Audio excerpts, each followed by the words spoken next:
That now changes things because I can't really do...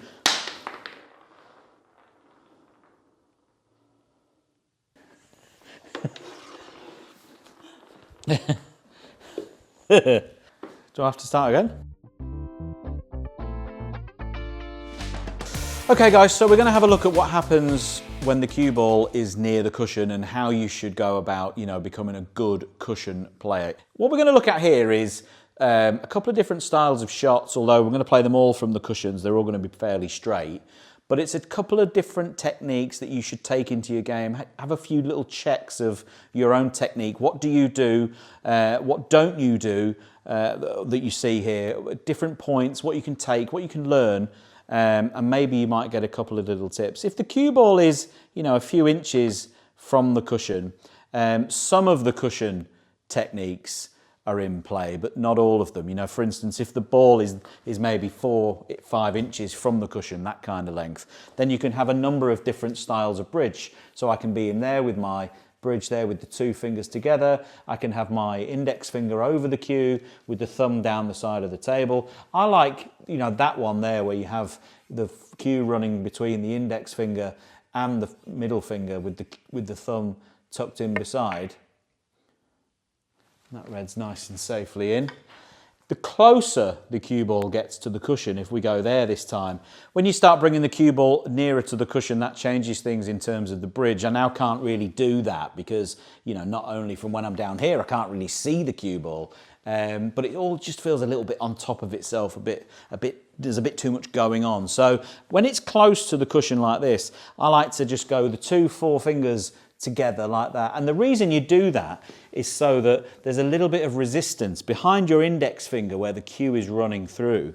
There's just that little bit of extra resistance with the middle finger pushing up against it to keep it in place.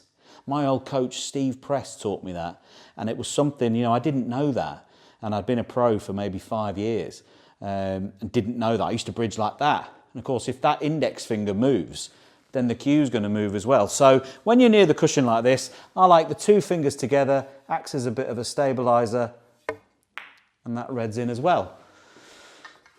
Another tip for you when you're off the cushion is to try and hit that cue ball perfectly in the middle.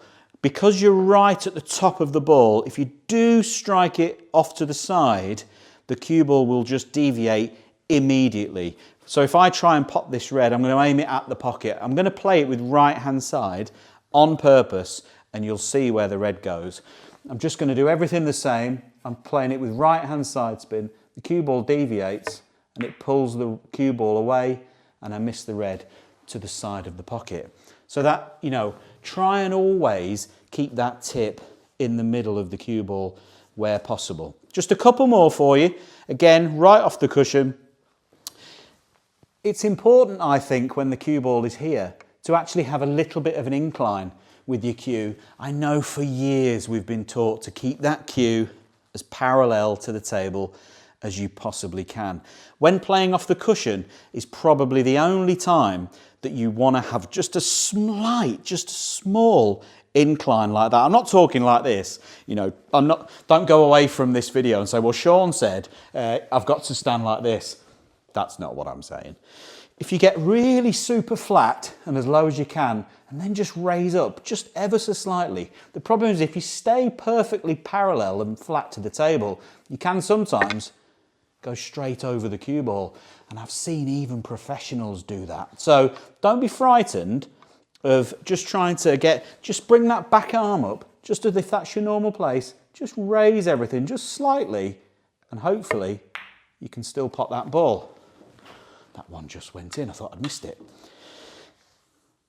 The second to last, this is the last red, but there's a couple of points in here. One is to have a nice loose grip. That's massively important. Nothing too tight. You don't want to be too rigid with it. Don't want to see those white knuckles. If you're squeezing those knuckles too tight, that's really bad. You want to just be nice in the fingertips. Let the weight of the cue do the work. And then the other thing from here, center of the cue ball, keep the head still, and focus on having as short a backswing as you can. None of this business. That's far too long. You're already in trouble. Keep it nice and short and compact. and pop the ball. Guys, I hope that's been of help. I hope you enjoyed the video. If you have, make sure to smash that like button, subscribe to the channel if you're not already, and I'll see you next time.